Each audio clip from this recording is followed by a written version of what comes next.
Hey, it is Tuesday, August 31st. It's been a month to the day since I did the 100 miler, since I started the 100 miler. Today's supposed to be a track run with the group, with my local running group. But it got moved over to the cemetery. They were going to do some hills over there, and I was thinking, well, instead of that, maybe I will hit the trails, just do a nice slow run and make a video, because I haven't made a video in a month. Well, that's not true. I made a beekeeping video, but I haven't made a running video in a month. So that's what I'm doing today. Trotting along on my local trails and making a running video. I do have to say, post-ultra blues are a thing. I'm down to really only running a couple days a week, which, great, you know, you need a rest after a run that long, but I don't know, just there's not a lot of motivation there because I don't have a next big thing yet. Speaking of next big things, I'm doing a road Ragnar in October called the Bourbon Chase. For those that don't know what Ragnar is, it's a relay. I think it was originally owned by Reebok. I don't know if they still do. But it's teams of 12, and you do 2 vans of 6. And basically, all the runners from van 1 go out and do a relay together. And as soon as the 6th person is done in van 1, they tag off to van 2, and then van 2 goes, van 1, van 2. Everybody ends up doing 3 runs each. Oh, I might not be pointing at myself, paying attention to the ground. Anyway, everybody does 3 runs.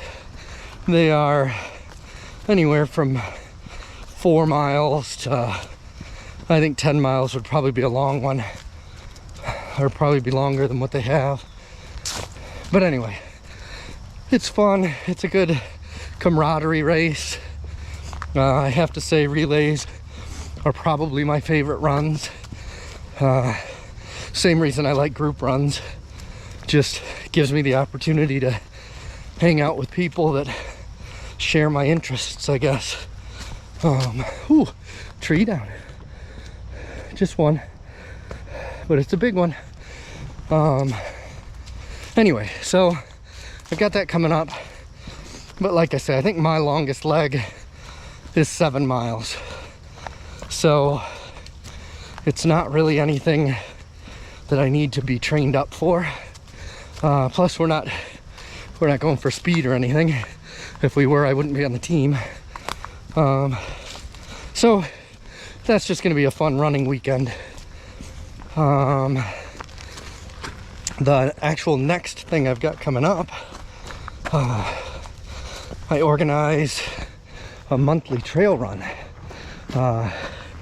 And basically, we just find a different trail around Michigan to try and show people that, hey, there's trails everywhere. You know, yeah, there's beautiful mountain vistas and things like that some runners have, but you know, we've got some pretty cool stuff here too. So I put together a monthly trail run on a different trail throughout the state.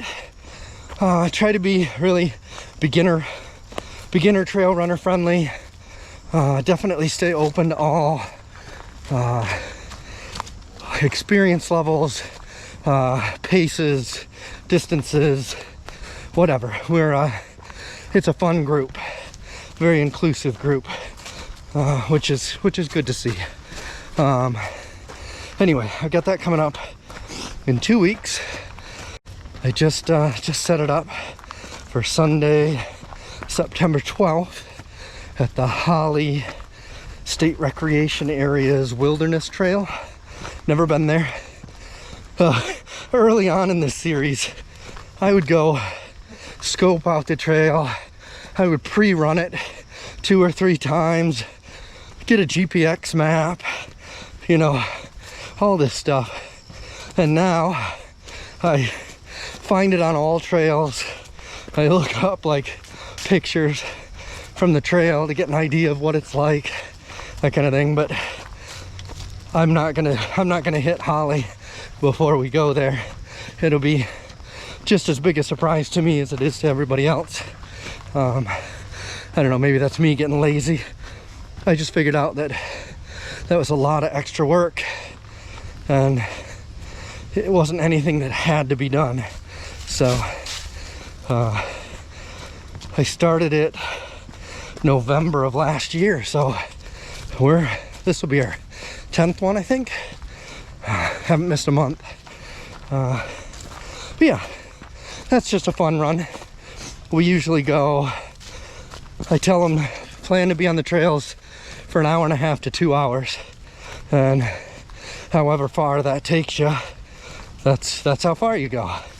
And like I say, wide range, everything from hikers to rabbits. This hole, I step in that hole more often than I'd like to admit. I know right where it is. It's an easy hole to see, but I step in it a lot. Anyway, so we got that in 2 weeks. That'll be fun. And then on the 24th and 25th of September, I am driving one of the vans for a Ragnar race for a team that has friends of mine that crewed me at the 50 miler, and Jen that crewed me for the 100 miler. So yeah, I'll be driving a van for Jen and Tanya. I won't be running it. I'll just be cheering for them and helping by that way. When they're not running, they don't have to worry about navigation, and they can get some sleep if they want to get some sleep. It's always a long weekend. So anyway, I got that at the end of the month, and then my Ragnar's end of October, but I didn't really have anything to train for. Well, call in the rescue squad of running friends. I had a friend reach out to me 2 nights ago and say, hey, I want to run the full marathon next year at the North Country Trail Run. And I thought, okay. She said, yeah, I'm looking for somebody to run with me, and I figured you were the only one dumb enough to do it. And I said, okay, I'm in. So I have a marathon to train for, which we're not gonna go fast, but those trails aren't easy. So definitely gonna have to train for that.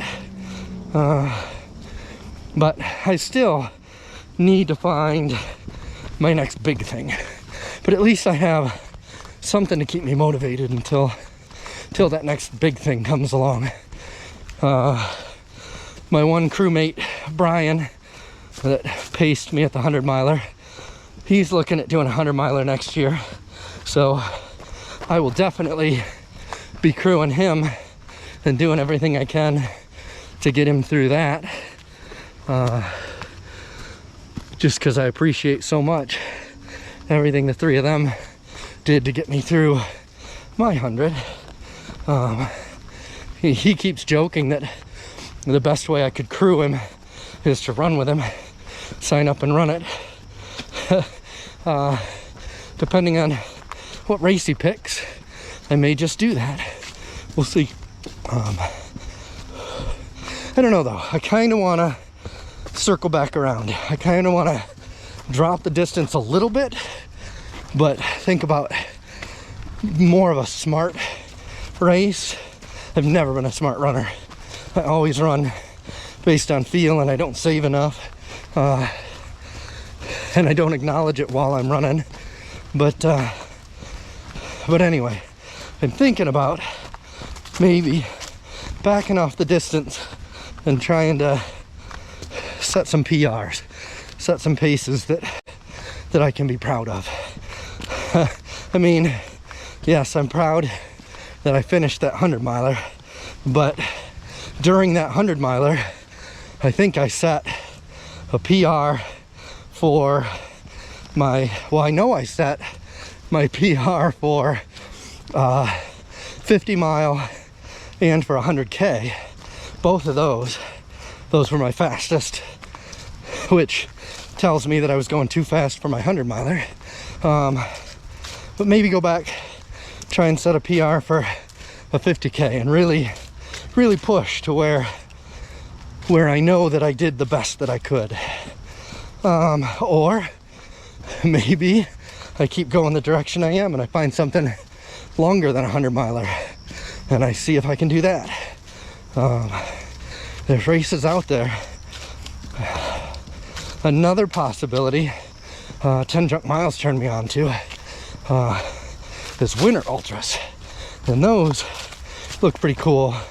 You pull a sled and you carry all of your equipment with you, all of your food, all of your water, everything you need, you take it with you.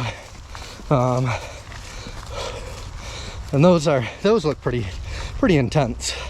To me, that sounds a little bit like too big of a barrier to entry, but I don't know. I might go there. I'm still really up in the air about what I want to do next. There was a time where I considered my next big thing to be learning American Sign Language, and I'd still like to do that. I'm just not sure that's going to be my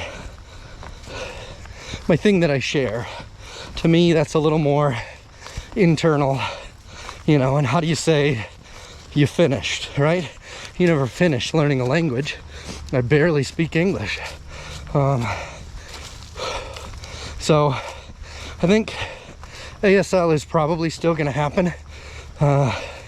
It'll continue to be important to me, but it's not going to be something that I share my journey as much. Whew. I haven't been in this part of the trail in a long time. I've been doing other sections, so seeing how grown up some of the plant sections are, it's pretty interesting. Oh, got a new hat right after the race. It's from Chase the Summit. I'm blanking on the guy's name, but he's got a really good trail running tech YouTube channel, Chase the Summit. If you ever want to check him out, I am a fan. So anyway, future things are still up in the air. I still don't know. Post ultra blues, definitely a thing. And I mean, to explain that, I spent all of last year training for one race. It was a 24-hour race that did not get canceled. It was in October, and I spent that entire summer making up my own long runs just to get ready for that 24-hour race. And then our house got locked down with quarantine and I didn't get to go. So I took that all that training I had done and just continued it on, poured it into this summer, and trained for the 100-miler that I did a month ago. So 2 years I've been looking forward to that one event, and I finished it. I did what I set out to do, but now what, right? So I catch myself scrolling through other people's running videos, searching on the ultra sign up to see what grabs my attention, what's got me. You know, I definitely have some personal goals I want to do. There was a time where I wanted to do a 50K on these little trails that I'm on right here. Just keep doing the loop till I get to a 50K, just because I've never heard of anybody doing it. I actually tried doing back-to-back 50Ks on the weekend of my 24-hour race here. Since I was in quarantine, I locked myself down, self-isolation of these trails. But I got through, I don't know, 22 miles of this goofy little loop and just ran out of purpose. Stopped running and went home as the only one, you know, there was nobody else, it was just me. So to be honest, I consider that my only DNF, even though it wasn't a real event. It was my event. I had made it up and I was gonna do it. So anyway, I kinda would like to go back and at least tackle one 50K out here. I don't know about the back-to-back days. This trail is it's tougher on your feet and ankles than it seems like it would be. I'm gonna be up by the road for a minute here, so I'm gonna turn it around. This will be too loud for me to talk.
Anyway, stuff like that, like no buckles, no event organizing, anything like that, just pick up and go interests me. I also want to do a little more giving back. I like to volunteer at some big events. First weekend in October, 10 Junk Miles has an aid station at Hennepin 100. So it'd be cool to go see some of those people again, volunteer, try and give back a little bit, you know, because the aid stations and the volunteers at Badger were a huge reason I made it all the way through. So it's not really pay it forward because I've already collected, but I do want to pay some of it back. yeah. So one of the reasons I'm recording again today, two of the reasons. One, I have a friend, colleague, mentor, all around awesome person who has been inspired by my Badger video to start vlogging some of her running stuff or exercise stuff. She's 2 weeks, she's doing an Ironman, her first Ironman. So I think that's pretty cool that she's gonna start sharing some of that. And we've been chatting back and forth. She's been giving me pointers on what she thought about my race videos. So anyway, thanks to her, I was reminded that, hey, there's this video that was one of my original inspirations by Stephen J. Reed on YouTube, where he talks about just make stuff. Make your videos, and they're not going to be good. You know, you're learning. They're going to be kind of crappy, but as you go, you'll figure it out. You'll see what works. You'll see what doesn't work. You'll get more comfortable, and just make stuff. And I found that specifically for my friend Katie, and then rewatched it, and it inspired me again. So I thought, hey, why don't I get out, make another video? One of the first videos I did with this camera was a time lapse of these trails early in the spring, and I told myself I'd like to do 4 of them: a spring, summer, a fall, and a winter. But to me, I don't know how many people would watch that. It's fun for me to see the differences in this trail as it, you know, as the seasons change. But even a time lapse with my pokey little pace, the video takes a long time. So I don't know, I just thought I'd come out and record running on it and not try to do anything amazing like a full loop of the trail, time lapse, one shot, anything like that. So yeah, I am almost to 2 miles here.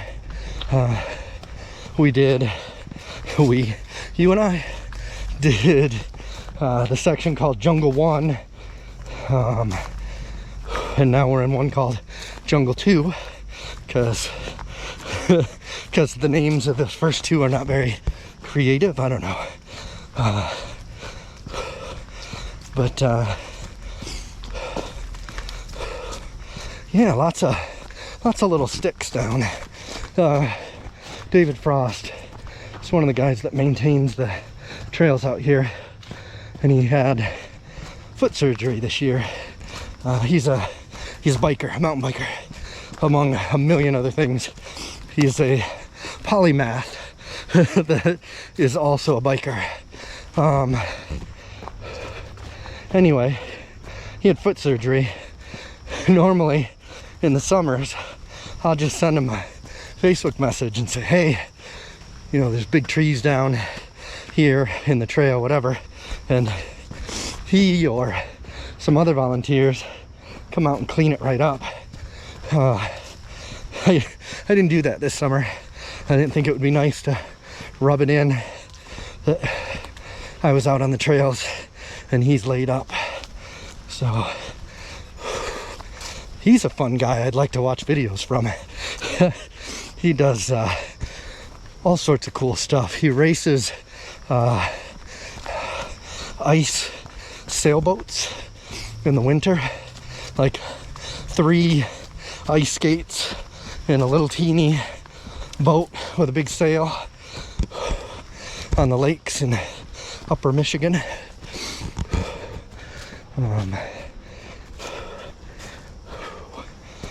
yeah, so coming up here on the end of Jungle 2.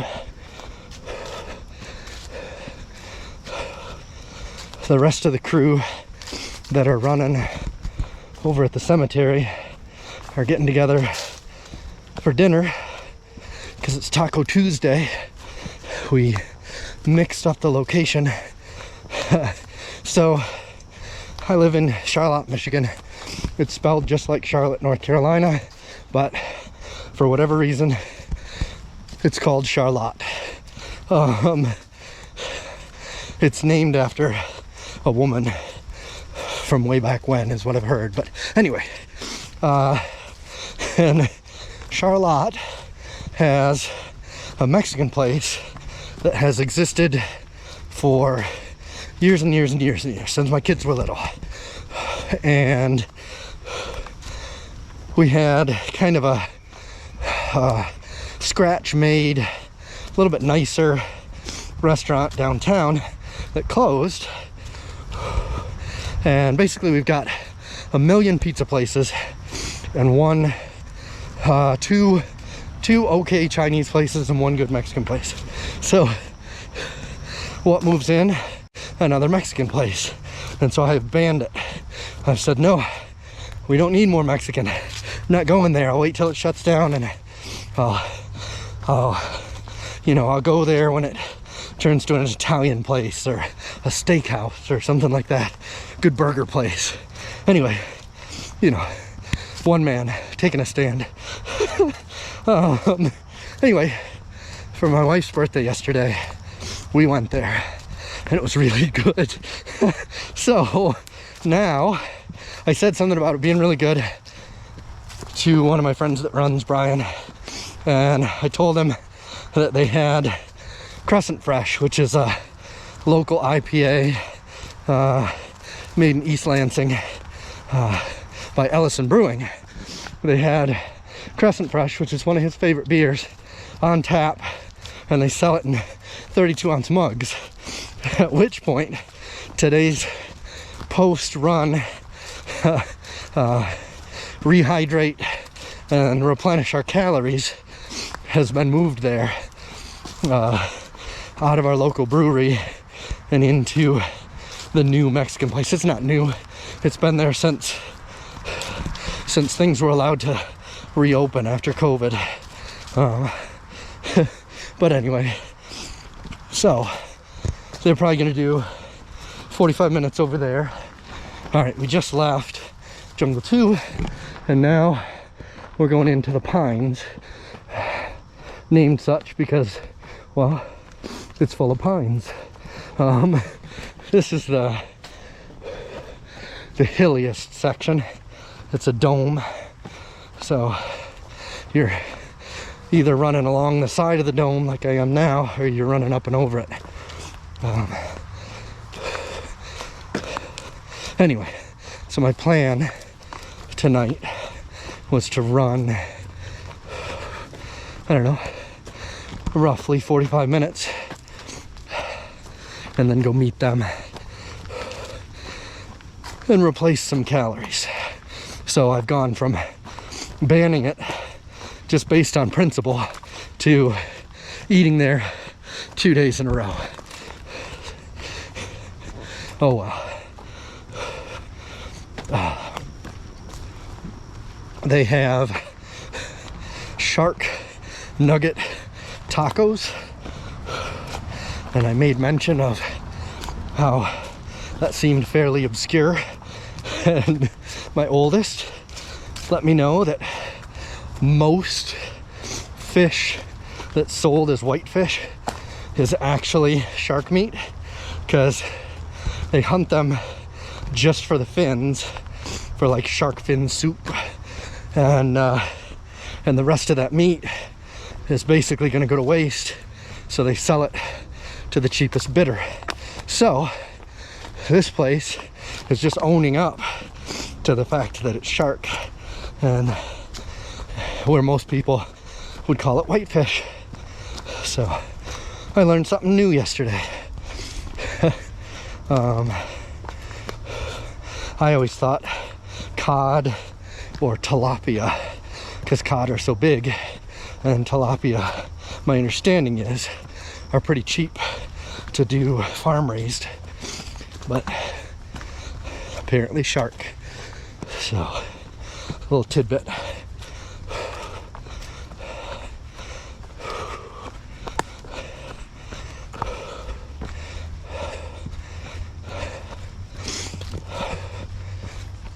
Oh, one of the other things I did after the 100 is stopped my coaching service. But I do want to give them a shout out. So I used a website called Vert.Run, V-E-R-T, like vertical,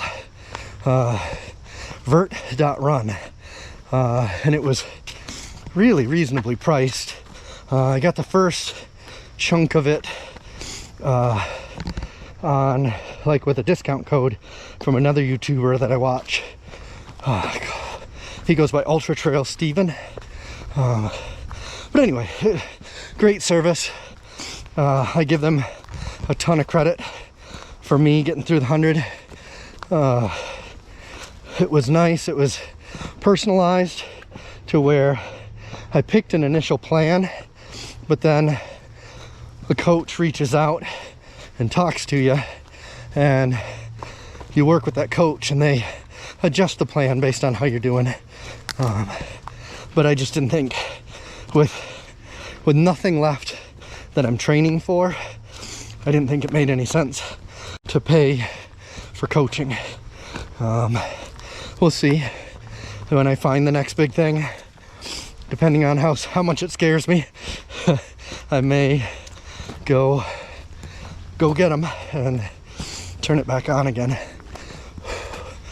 But yeah, so if you're ever looking for some reasonably priced coaching, it's not like they just make a plan and send you a spreadsheet and send you on your way. There's two-way communication throughout each week, really.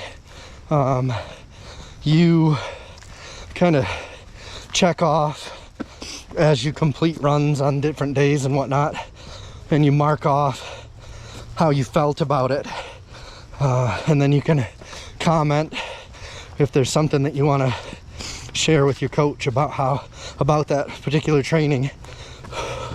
And then probably at least twice a week, he would check in, catch up on the comments. There's always a chat window, so you can always chat with a coach. It just might not be your coach, but you could always email your coach and they'd get back to you pretty quick. And then the other option was just putting your comments on your activities, on your plan. But anyway, he was really good about, he was big into listen to your body, you know, stay healthy, because if you're hurt, that's a way bigger setback than if you're just taking a day off here or there. I appreciated that. And the other thing that surprised me about it, yeah, there was some long weekend runs, but really, to get the mileage up, it was 3 of the weekday runs would start getting bumped up to longer and longer, to get, you know, towards the end. And it's kind of in 4 week increments. So like you build up, and then you need a rest. Ooh, another tree down along the trail. And then this one's been here a little while. They put a little ramp for the bikers. But yeah, so 4 week increments, and then you'd have a down week to rest up and then build again, because you can't just build constantly. You gotta have ups and downs for your body to recover. So anyway, put my training on hold. I'm running Tuesdays and Saturdays, which I know is not enough. It's not even enough to maintain. But Tuesdays, our run group alternates Every other Tuesday we do trails, and then the alternate Tuesday we do, well, we were doing track, but the school is back in session, football and all that, so they moved it over to the cemetery this week.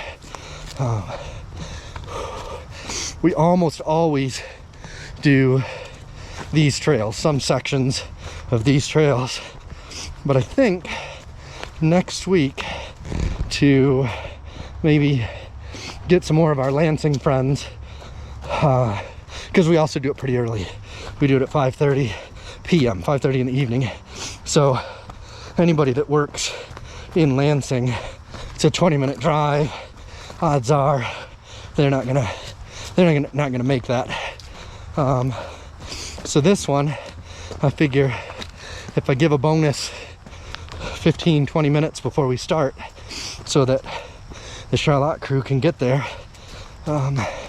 maybe that'll also bring in some of the Lansing people. Maybe not. But it's a little mountain bike trail. It's called Anderson Park. I've only done it a couple times. A little more flow to the hills than what this one has. You know, you can use your momentum from the downhill to get you up the next one. This used to still be in the woods, and the power company came in and stripped out all the trees under the power lines. So now it pops out into a little field for a minute. There also used to be a chunk of this up closer to the road, but that all got wiped out. Let's see what else. I haven't talked to a camera on a run in a while. We can talk about our last monthly trail run. A couple of weeks ago, we went to Sleepy Hollow State Park, which is pretty close. This was one of the ones when I first set up the series. I knew I was going to go there. I just wanted to do it after a month where we went kind of far. That way people aren't always driving a long ways, because it's close. But that was a 10-mile loop around a lake at Sleepy Hollow. And we had a set of people that were just doing 6. So they went out 3 and then turned around, went back. And then there's one guy that I ended up running with that needed 8, which I wasn't sure with going around the lake how we were going to cut 2 miles off without swimming. But we took a stretch of road that seemed to cut it off almost perfectly. But man, it was a hot and humid day. Everybody was hurting at the end. It was pretty interesting to watch people come in. But you know, after that we went to St. John's Brewing Company, which currently does not brew their own beer. Mountain Town Brewing in Mount Pleasant makes it. That's my hometown brewery, so got to go back and support them again. Apparently they had some equipment failures in St. John's, and now they've got the equipment fixed, but they don't have a brewer. So we went there. They had fantastic food. Their beer was good. Their food was really good. But we had 2 new runners come out. One of whom I know I've seen on Facebook before, and he had a 20-mile day planned. So he did, you know, like 10 with everybody, and then went and did another 10. But we had somebody else on her first ever trail run, which like that makes me happy, right? to know that something that I organize can get somebody to come out and experience something that I enjoy so much. So my event had been shared on a Michigan hiking and backpacking Facebook page. I don't know who shared it, but somebody did. And that brought her out for her first trail run, and she seemed to really like it. Not her first run, she was very much, at least seemed like she was very much a runner, just had never run on trails. But yeah, so that was cool to have that. And that's what, honestly, we're going on 10 months now, and the number of people, A, that I've met, B, that have stuck tight with the group, like can honestly call each other friends after just going to a couple of these runs, is kind of cool. I like that. So anyway, the month previous, I think it was the month previous, we had 2 people show up, very obviously runners, but first time they'd ever been to one, and they came back this time. Just fun to grow the community. It's another reason that I want to go volunteer, is help grow the community. If my helping can improve, 1 or 2 people's race to the point where they want to do it again, or they want to tell their story and invite another friend, I mean, that's what it's all about, right? There's a Scott Coomer from 10 Junk Miles was talking about how he was talking to somebody, and they were telling the story about what inspired them to become ultra runners, and it was another person, another runner. It was their story inspired this person to go and do hard things, do ultras, push themselves past where they think they can go. And what Scotty said was, you may never learn this, but you are inspiring other people to go do this. And it's just like a chain, right? It just builds on itself and builds on itself. And the idea of that, of this community growing organically based on people, people getting inspired and then pushing their limits and seeing what they can do. And that opens up somebody else's eyes to maybe say, hey, I wonder if I could do that, or I wonder if I could do something bigger or better. And I don't know, that's a cool effect. All right, so that was Pines that we just finished, and we're coming up on the hardwoods. Right there is hardwoods, but I'm not doing it. It's been 45 minutes, 3 1/3 miles. Nice, actually, solid pace for what I've been doing. Just tried to take it easy today, and that was a lot of why I kept talking. So yeah, I hope somebody watches this video. If nothing else, it's a little therapy session for me, and it gets me recording again, gets me posting videos that I'll have them in the future when I can't run anymore. Oh. All right, now I'm going to tell a story. Can't run anymore reminded me. So I was run coordinator for Team RWB in Lansing. For those that don't know, Team RWB is a volunteer organization that helps veterans gets them engaged in the community, gets them involved in physical activity. I got involved just because I really liked the group, the people, the friends. Became run coordinator, moved into athletic director, and then stepped away from it during COVID time. But anyway, they showed up big time at this race in Flint called the Crim. And I don't know what the shorter distances are. It's a road race, and the long distance is 10 miles. It's a race I've always said I'm gonna do, and I've never done it.